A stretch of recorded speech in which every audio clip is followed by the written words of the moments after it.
Fragment 7 appears in Clement's Stromata, Book 4, 12.81. Here we read that Basilides says in his 23rd book of his Exegetica, in reference to those punished as martyrs, quote, "For thus I say, as many as fall into so-called tribulations are led to this good because they have sinned unawares by other failures. By the kindness of the one who cycles them from one set of circumstances into another, they are truly accused, so that they are not condemned to suffer for confessed crimes, nor are they reviled as an adulterer or murderer, but as Christians by nature, a fact which will encourage them not even to appear to suffer. Even if one has not sinned at all, but experienced this suffering, a rare occasion, not even this one will fall by the plot of some power. Rather, this one will suffer as the newborn, who is considered to be free from sin. Just as the newborn with no prior and active sin still has in itself the propensity to sin when it is subject to suffering, it benefits and gains much from grievances. Just so, if a grown person has by chance performed no active sin, what he suffers very much like the newborn. He has within the propensity to sin, even if he does not take the opportunity to sin and has not sinned. We should not think that he lacks the propensity to sin. The one who wills to commit adultery is an adulterer, even if he does not perform the act. And the one who wants to kill is a manslayer, even if he cannot kill. Just so, if I see one suffer without sin, who has done nothing evil, I still call the will to sin evil. I will say this rather than call providence evil. If, leaving aside these arguments, you come to shame me on account of certain persons, saying, should it happen, that so and so must have sinned since he suffered, I'll say, if you permit, that he did not sin, but was like the suffering newborn. If you press my argument even more, I will say that the one you call human is human, but God is just. For as someone has stated, no one is pure from stain. This long quote from Basilides comes from his discussion of what we would call martyrdom. Basilides, you'll notice, never uses the term martyr, which in Greek in his day had the basic meaning of witness. In the time of Basilides, the technical Christian meaning of martyr, that is, a person who dies for their convictions, may not have been fully formed. Basilides' discussion occurs toward the end of his big work, the Exegetica, the second to last book. We don't know if he was commenting on a specific verse, if any.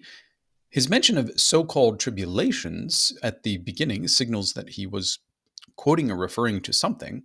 In modern editions of Luke, at least, the word tribulation in Greek thlipsis does not appear, but the word does appear often in the Olivet Discourse or the Little Apocalypse, and such a discourse could well have inspired a discussion of martyrdom. In this Little Apocalypse, Jesus says that they will arrest you and persecute you, handing you over to synagogues and into custody, dragging you to kings and governors for the sake of my name. This is the version in Luke 21:12. Now, exactly what sort of gospel text Basilides had is again unknown to us. Perhaps he compared more than one gospel.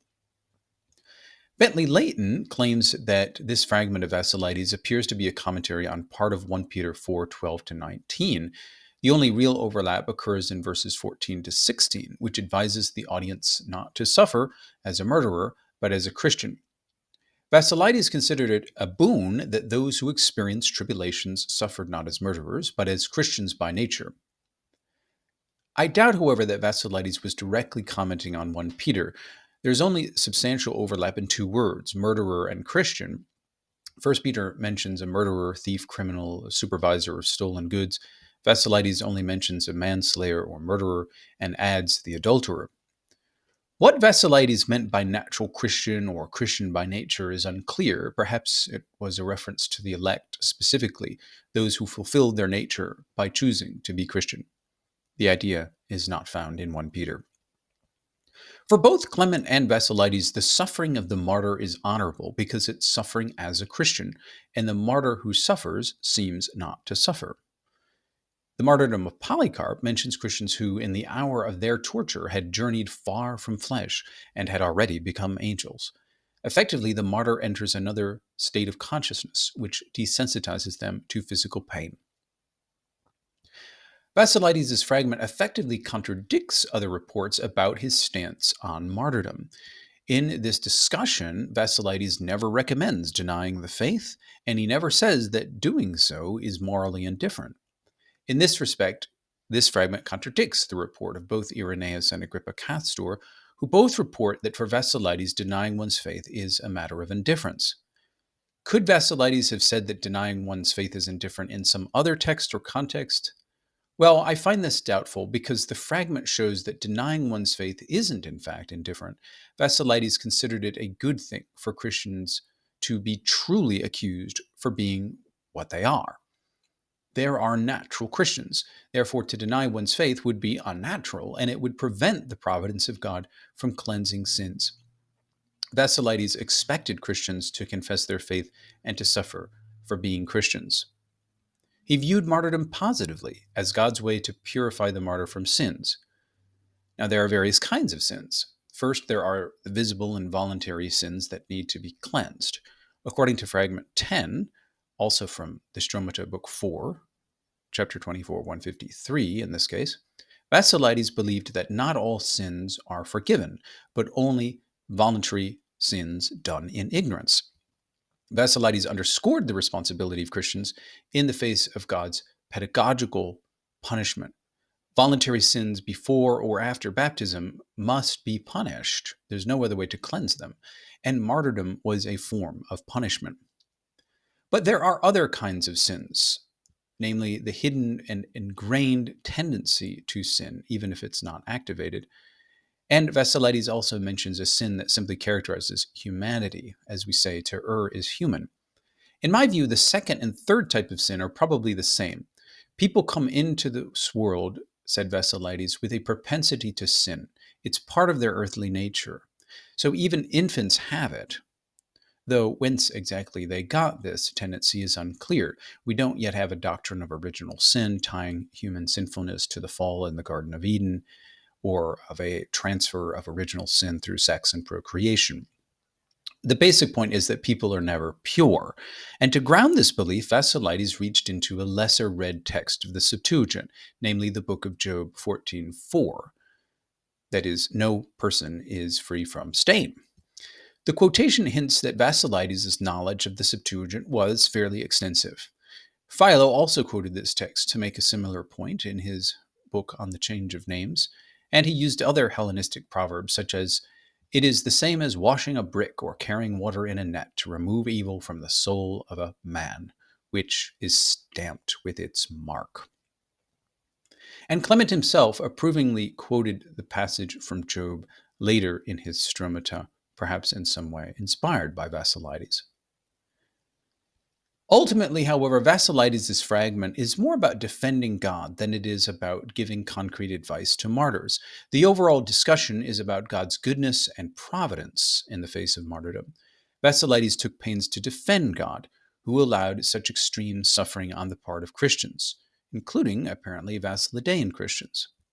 In Basilides' context, the real problem was people asking questions like, why does the Christian God allow his people to suffer? Or, as Clement put it when framing this fragment, quote, "If God takes care of you, Christians, why in the world are you hunted and killed? Does he himself bring you forth for this purpose?" Martyrdom, in short, could be bad press for Christianity because it encouraged a negative picture of God as a being who did not care for his people. In typically Christian fashion, Basilides defended God by blaming human beings. He did not assume that martyrs are heroes. He assumed that they are human. And if to err is human, then even martyrs are sinful. In the course of time, early Catholics came to venerate martyrs, to idealize them as not just people, but as other Christs. The martyr's death began not only to resemble, but to function like the atoning death of Jesus. Jesus was, of course, assumed to be innocent, and early Catholics conformed martyrs so close to Christ that martyrs seemed virtually sinless as well. Now, Basilides lived in an age before early Catholics had began writing acts of martyrs, and even before they had developed any significant rites of martyr veneration. He thus had no problem arguing that martyrs were martyred, not as saints, but as sinners. Martyrs do not receive a heavenly reward because martyrdom isn't a supererogatory act, it's the cleansing of sin. It never apparently occurred to Basilides that martyrs were atoning for the sins of others as opposed to their own. He viewed martyrdom as a divine punishment. The martyr for him is a kind of limit case. It's obvious that a tyrant deserves a miserable death for killing people, but it's not obvious that a martyr who is killed deserves such a death. Thus, the martyr is the supreme illustration of human sin and the justice of God. God uses martyrdom to uncover and purify hidden and entrenched sins. Basilides, unlike Marcion, had no problem with a punishing God, and he did not try to delegate that punishment to a lesser being, such as the Creator, at least as far as we can see from this fragment. Basilides didn't think that martyrdom was inspired by demons, and he didn't think that it was unjust for Christians to suffer. Clement tried to emphasize his disagreements with Basilides, but in doing so, he imported ideas into Basilides' text. For instance, the idea that Christ was a sinner because he was human. Basilides, in fact, never says this. He never spoke, as far as we can tell, of the death or martyrdom of Christ. I think he would have assumed with most Christians that Jesus was innocent and that he died innocently. That's Luke 23:47. But Jesus was not just human, but divine. And if Jesus is God on some level, then Jesus is just. The actual question of whether or not Jesus had a propensity to sin isn't answered by our fragment. Clement also imports the idea of transmigration into the discussion.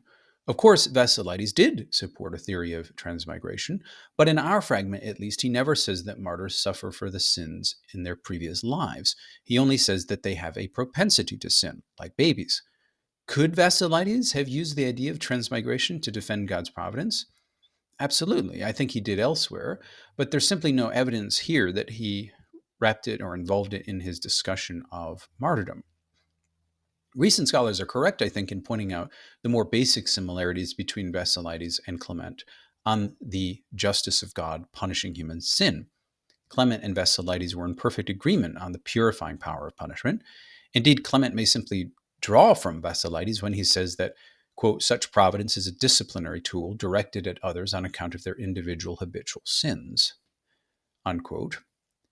And Candida Moss points out that both Clement and Basilides share a concern that providence not be linked to injustice, and both consider martyrdom to be good. It is in the conclusions they draw from this common stock that they differ. According to Bergman, both Clement and Basilides identified providence as a form of divine education, and if Clement had followed the line of argument and included the perfect Gnostic or martyr among the chastisements exercised by providence, he could conceivably have come very close to Basilides' own theory of martyrdom. Ultimately, I think it's clear that Basilides had a fairly strict morality. His allusion to Matthew 5:28 that the one who gets angry is a murderer and the one who lusts is an adulterer indicates a moral rigorism.